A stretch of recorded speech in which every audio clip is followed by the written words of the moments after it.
وہ آج کافی دن بعد آفس آیا تھا اور اسے جلدی اپارٹمنٹ میں لے آیا۔ رامین کو اس نے یہ نہیں بتایا تھا کہ اس کا کیا ارادہ ہے، لیکن اسے یہ کہہ دیا تھا کہ گھر میں لیٹ آنے کا کہہ دے۔ رامین اس کی پلاننگ سے انجان گھر کال کر چکی تھی۔ یہاں آنا تھا؟ ہاں، کافی ٹائم سے باتیں نہیں کی۔ کیوں، اینی پرابلم؟ تمہارا زخم کیسا ہے؟ رامین نے اس کی بات نظر انداز کر دی۔ سارم نے شرٹ کے بٹن کھول کر اسے دکھایا۔ رامین نے سٹ پٹا کر رخ پھیر لیا۔ مسیحائی تو تم ہی نے کرنی ہے، دیکھو تو۔ اس نے رامین کا چہرہ تھوڑی سے پکڑا۔ رامین نے تکلیف سے اسے دیکھا۔ دیکھو تو تم تو ایسے کر رہی ہو جیسے بہت تکلیف ہو رہی ہے۔ ویسے تم نے تو مجھے مس بھی نہیں کیا ہوگا۔ ہاں، میں تو بہت خوش تھی۔ نہ کوئی ڈانٹنے والا تھا، نہ روب ڈالنے والا، نہ کوئی سزا تھی، نہ انعام، نہ کوئی زبردستی کرنے والا۔ میں نے بہت سکون سے یہ ٹائم انجوائے کیا۔ رامین نے اپنے دل کی اصل کیفیت چھپاتے ہوئے کہا، تمہیں سزا اور انعام دینے کا حق صرف میرا ہے۔ کوئی اور تمہاری طرف آنکھ اٹھا کر تو دیکھے، اس کی آنکھیں نکال دوں گا، سارم نے غصیلے لہجے میں کہا۔ رامین اس کا غصہ دیکھ کر ڈر گئی۔ تم نے مجھے مس بھی نہیں کیا تو سزا تو بنتی ہے نا۔ سارم نے اسے جھٹکے سے کھینچا۔ آج اس کے لمس میں شدت تھی۔ رامین کو وہ پہلے دن والا سارم یاد آیا، جس کے لمس میں نفرت اور غصہ واضح تھا۔ رامین نے اس کی شرٹ کو کندھوں سے پکڑ کر خود کو گرنے سے بچایا۔ سارم نے اس کی کمر کو پکڑ کر اسے مزید خود سے قریب کیے، گھیرا مزید تنگ کیا۔ رامین کی ٹانگیں کانپنے لگیں۔ اس نے بلاخر اس کے لبوں کو آزادی بخش دی۔ رامین نے ڈھال سے اس کے کندھے پر سر ٹکا گئی اور گہرے گہرے سانس لینے لگی۔ سارم نے اس کا دوپٹہ کھینچ کر اتارا۔ سارم نے بلاخر اسے دور دھکیلا اور جا کر بیڈ پر گر گیا۔ رامین اسے کچھ دیر یوں ہی دیکھتی رہی، جو اس کی موجودگی بھلائے بیڈ پر چہرے پر بازو رکھے ہوئے تھا۔ رامین قدم قدم چلتی اس کے پاس جا کر بیڈ پر ہی بیٹھ گئی۔ سارم، میں نے تمہیں مس کیا تھا، رامین نے لب چباتے ہوئے اعتراف کیا۔ سارم کے چہرے پر پرمسرت مسکراہٹ آئی۔ اس کی آنکھیں چمکیں۔ اس نے اپنے چہرے پر سے بازو ہٹا کر اس کی پشت کو دیکھا، جس کی پونی کمر پر جھول رہی تھی۔ رامین نے اس کی طرف سے کوئی جواب نہ پا کر چہرہ موڑ کر اسے دیکھا، جو اسے ہی دیکھ رہا تھا۔ اگر ایسا ہے تو پھر انعام بھی بنتا ہے۔ رامین نے گڑبڑا کر اس کے سینے پر ہاتھ رکھ کر اسے روکا۔ بالکل بھی نہیں، جب سزا فوراً ملتی ہے تو انعام میں تاخیر کیوں؟ میں انصاف سے چلتا ہوں۔ سارم نے اس کے بال پونی کی قید سے آزاد کیے۔ جہاں جہاں اس نے اپنا غصہ نکالا تھا وہیں وہ محبت سے مرہم رکھ رہا تھا۔ تم مجھ سے ملنے کیوں نہیں آئی؟ سارم نے اس کے بالوں میں چہرہ چھپائے ہوئے پوچھا۔ کس حیثیت سے آتی؟ اسی حیثیت سے آتی جس حیثیت سے یہاں ہوں۔ ہمت نہیں ہوئی تھی، آنا چاہیے تھا، میں نے بہت انتظار کیا تھا۔ اگر تم آتی تو یہ سزا بھی نہ ملتی۔ سارم نے اس کی خوشبو محسوس کرتے ہوئے کہا۔ تم انکل آنٹی کو کب بتاؤ گے؟ سارم کے لب مسکرائے۔ آج ہی، بس تمہاری طرف سے رضامندی کا انتظار تھا۔ وہ مان جائیں گے نا؟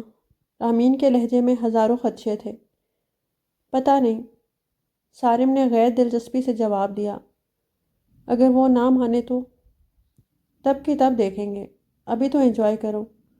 نہیں سارم، مجھے گھر جانا ہے، بہت دیر ہو گئی ہے۔ رامین نے اس کے سینے پر ہاتھ رکھ کر اسے مزید کچھ کرنے سے باز کیا۔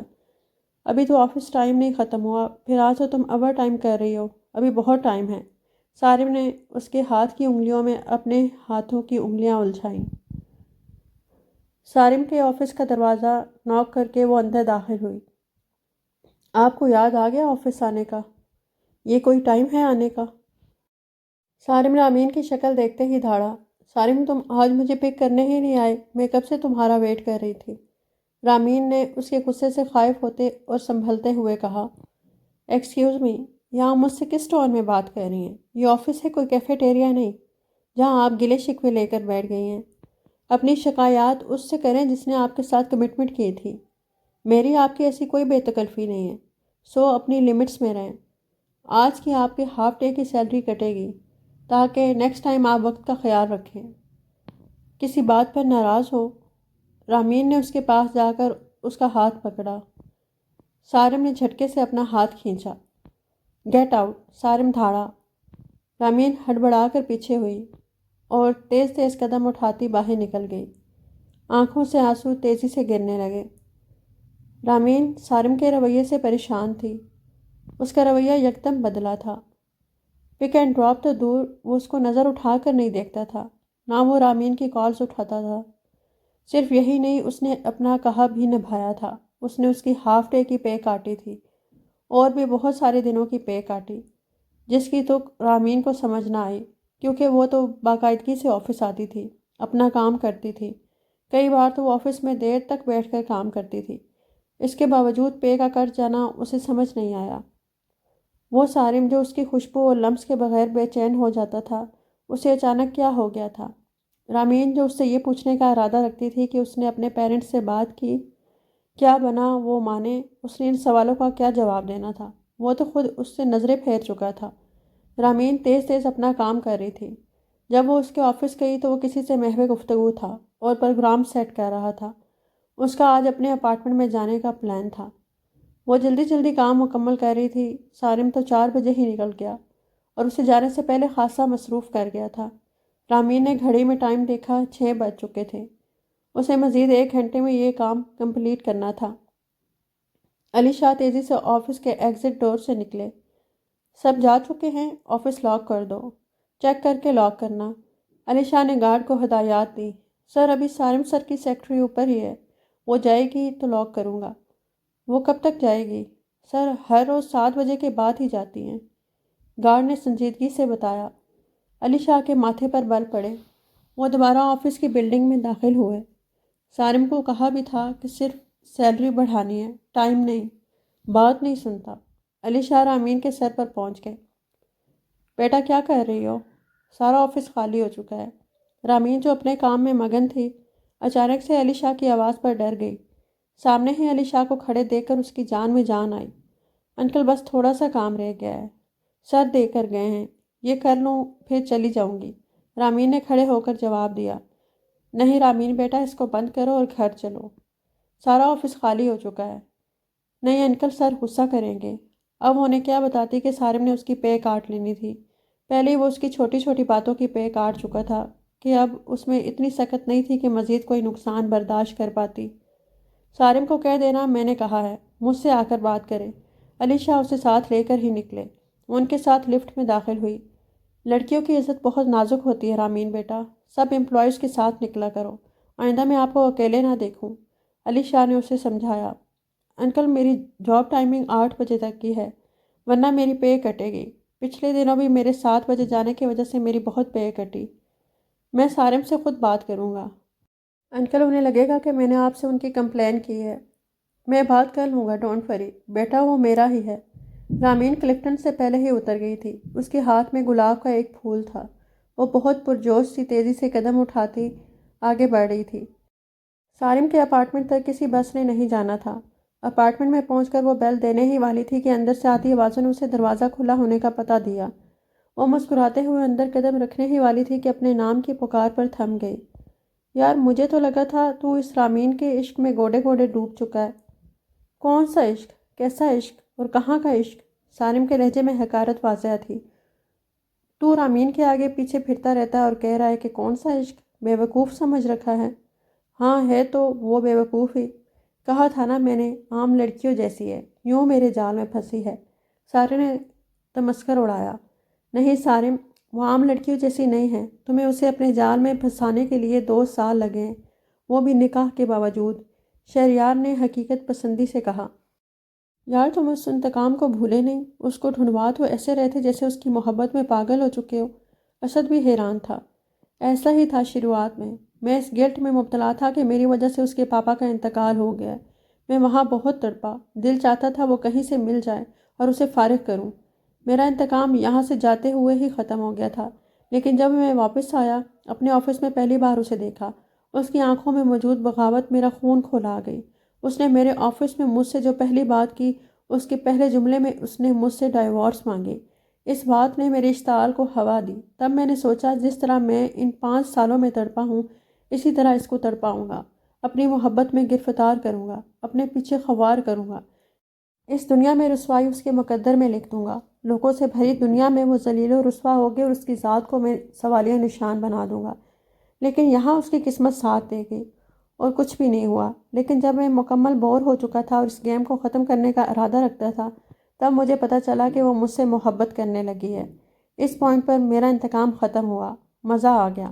سارے بے انتہا خوش تھا، لیکن اس سارے عرصے میں نے انجوائے بہت کیا ہے۔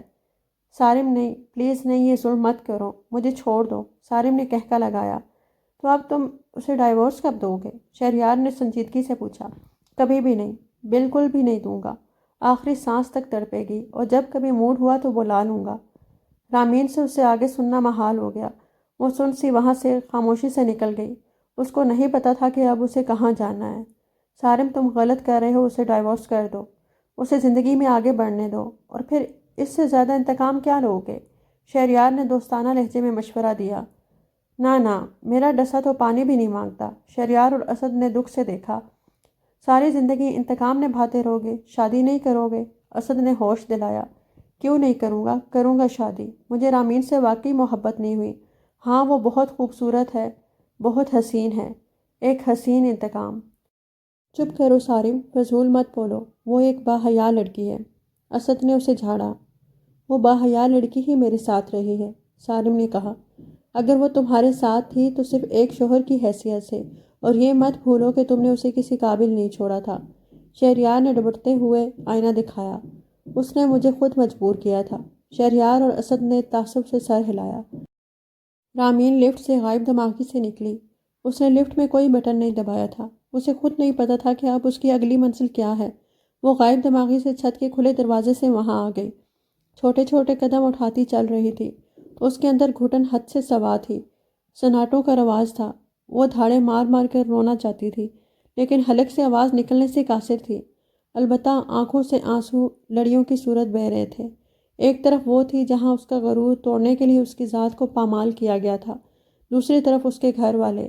اگر وہ ایاز سے شادی نہ کرتی تو حسن بھائی رابعہ کو چھوڑ دینے کی دھمکی دے چکے تھے۔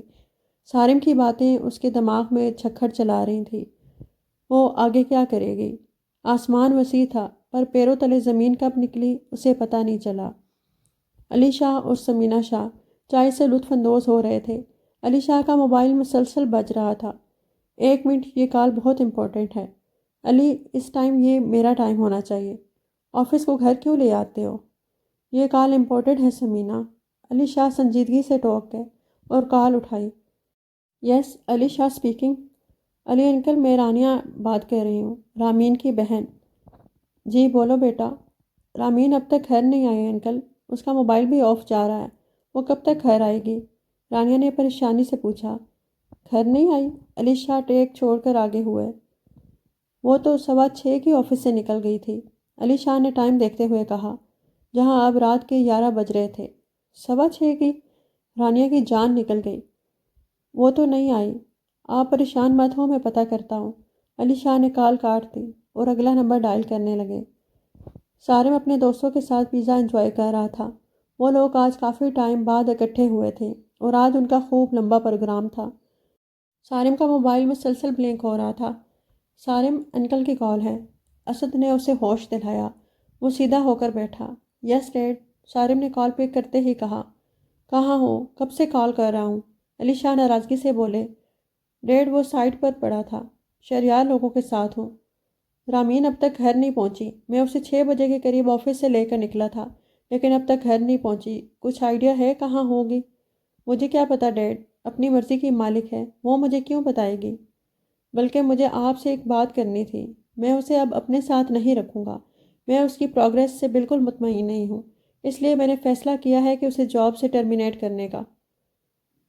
سارم، اس سے زیادہ محنتی لڑکی نہیں ہے آفس میں، وہ تمہارے آفس میں کام نہیں کرے گی، اس کے آگے کا اختیار تمہارے پاس نہیں ہے۔ ڈیڈ، میں اس کی شکل دیکھنے کا بھی روادار نہیں ہوں۔ ایسا ہی ہوگا، وہ تمہیں نظر نہیں آئے گی، بات ختم۔ اب اسے ڈھونڈو، مجھے ڈر ہے کہ کہیں اس کے ساتھ کوئی ایکسیڈنٹ نہ ہو گیا ہو۔ پولیس میں رپورٹ کرتا ہوں، جیسے ہی کوئی خبر آتی ہے تو بتاتا ہوں۔ پولیس میں رپورٹ نہیں کرنی، دماغ ٹھیک ہے تمہارا؟ باعزت لوگ ہیں، کیوں انہیں ذلیل کرنے پر تلے ہوئے ہو؟ پھر کیا کروں؟ وہ مجھے بتا کر تھوڑی نکلی ہے، پتہ نہیں کس کے ساتھ ہے۔ سارے مجھے غصہ مت دلاؤ۔ اٹھو گے، کوشش کرو گے تو پتہ چل جائے گا۔ یہاں بیٹھ کر اس کے کردار پر باتیں کرنا بند کرو۔ علی شاہ نے زندگی میں پہلی بار سارم کو ڈانٹا۔ Okay dead. ان کی کال منقطع ہو گئی۔ چلو گائز، محترمہ رامین صاحبہ کو ڈھونڈیں، اب تک گھر نہیں پہنچی۔ اس کی بہن تمہیں اسی لیے کال کر رہی ہوگی، شہریار نے فکر مندی سے کہا۔ دفع کرو، وہ لوگ مین ڈور کی طرف بڑھے۔ کوئی آیا تھا؟ سارم نے اپنے پاؤں کے نیچے آتے پھول کو دیکھا۔ یہ بیگ کس کا ہے؟ اسد نے حیرت سے باہر گرے بیگ کو دیکھا۔ رامین صاحبہ کا ہے۔ میرا باپ اور اس کی بہن اس کی فکر میں ہلکان ہو رہے اور اس کی محبتیں سانس نہیں لیتی۔ سارم نے حقارت سے کہتے ہوئے پھول بے دردی سے وہیں پھینک دیا اور اسے پیروں تلے کچلتا آگے بڑھ گیا۔ وہ دونوں پریشانی سے ایک دوسرے کو دیکھنے لگے۔ مجھے لگتا ہے اس نے سب سن لیا ہے، اسد نے آہستگی سے کہا۔ اس میں کوئی شک ہی نہیں رہا، شہریار نے تعصب سے کہا۔ وہ دونوں بھی اس کے پیچھے اپارٹمنٹ سے نکل گئے۔ سر وہ لڑکی کیسی ہے؟ چوکیدار نے سارم کو تیزی سے بلڈنگ سے نکلتا دیکھا تو پیچھے سے آواز دی۔ کون سی لڑکی؟ سارم نے گھور کر دیکھا۔ وہی جو چھت سے گری ہے۔ اسد اور شہریار نے جھٹکے سے ایک دوسرے کو دیکھا۔ کون سی لڑکی؟ سارم نے پریشانی سے پوچھا اور ساتھ ہی موبائل سے رامین کی پکچر ڈھونڈنے لگا۔ اس کے پاس رامین کی زیادہ پکچرز نہیں تھیں۔ ریڈ ساڑی میں لی گئی پکچر کو دکھانے کا وہ ارادہ نہیں رکھتا تھا۔ اسے آج اندازہ ہوا تھا کہ وہ ساڑی کسی طور پر قابل قبول نہیں تھی، وہی جو آپ کے ساتھ آتی ہے۔ یہ والی ایک پکچر سارم کو مل ہی گئی تھی۔ اس نے چوکیدار کو دکھائی۔ اس پکچر میں رامین کے سر پر دوپٹہ نہیں تھا، کندھوں پر دوپٹہ ٹکائے وہ اس کے برابر کھڑی تھی۔ سارم کو وہ دن پوری جزیات سے یاد آیا۔ چوکیدار غور سے اس پکچر کا معائنہ کرنے لگا۔ اتنا کیا گھور رہے ہو، ہے کہ نہیں؟ سارم غرایا۔ سر آپ کے ساتھ ایک ہی تو آتی ہے۔ چوکیدار منمنایا۔ تو پھر کیوں گھور رہے ہو؟ کیا ہوا تھا؟ وہ سب بتاتا چلا گیا۔ چوکیدار کی بات سن کر وہ تینوں پریشان ہو گئے۔ رامین سن سی چل رہی تھی۔ سر پر آسمان تو تھا پر پیروں تلے زمین کب کھسکی اسے پتہ نہیں چلا۔ وہ 8 منزلہ عمارت پر محیط بلڈنگ کی چھت سے نیچے گری۔ نیچے سے گزرتی گاڑی کے بونٹ سے جا ٹکرائی۔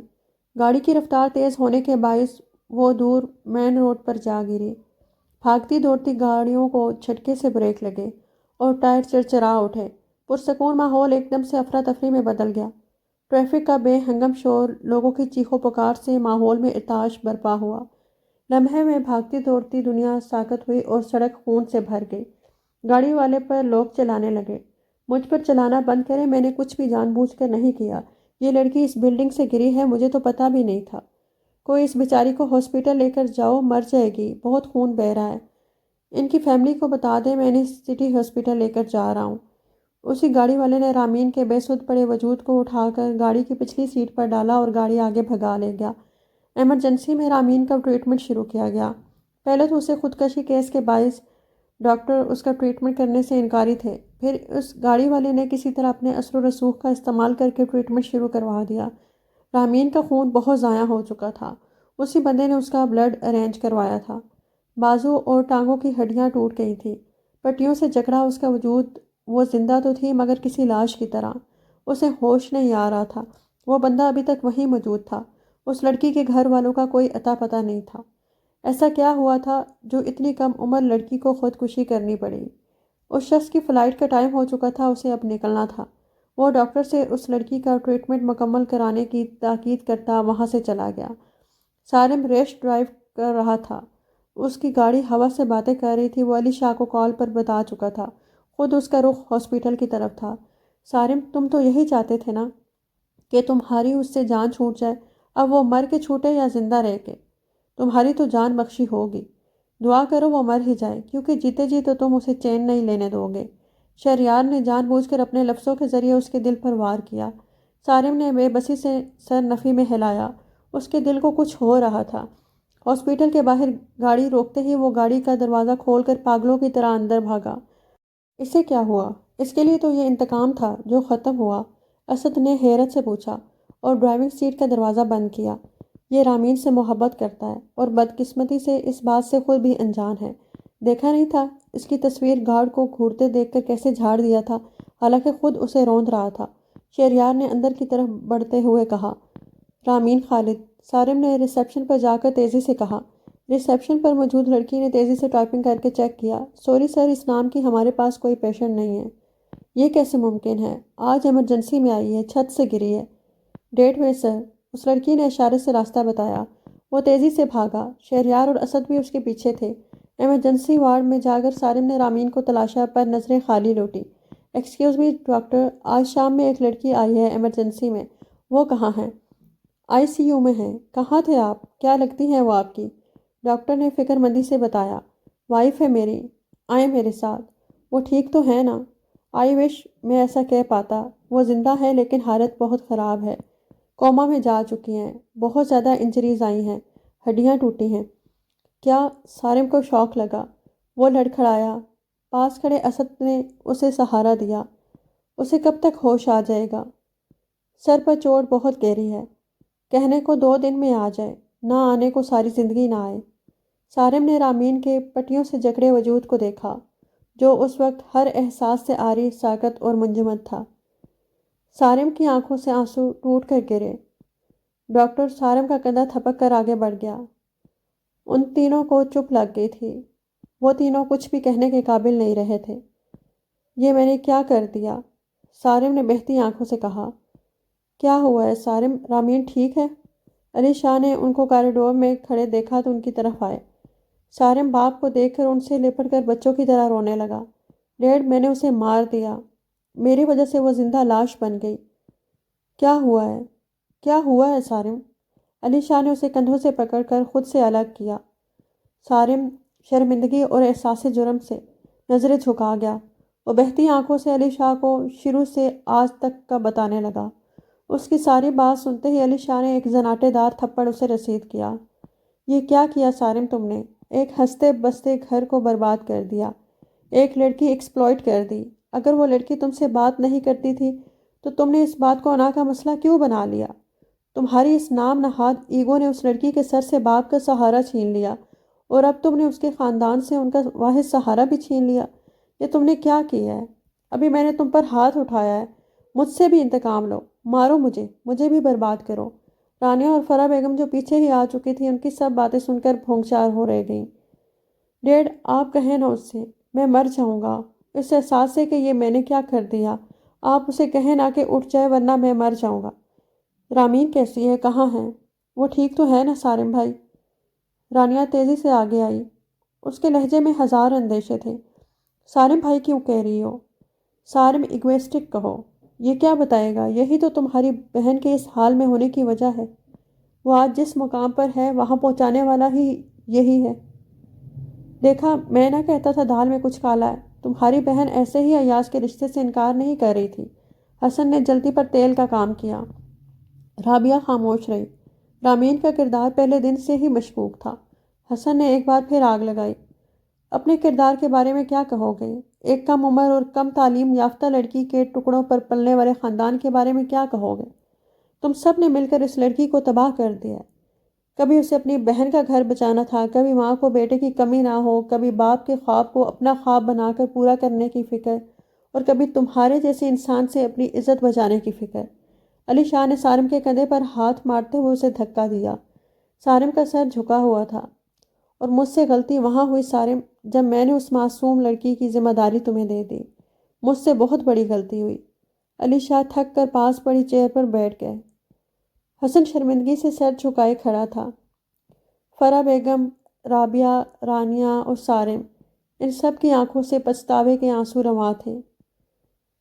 ہاسپٹل روم میں رامین کے آس پاس اس کے سبھی اپنے موجود تھے۔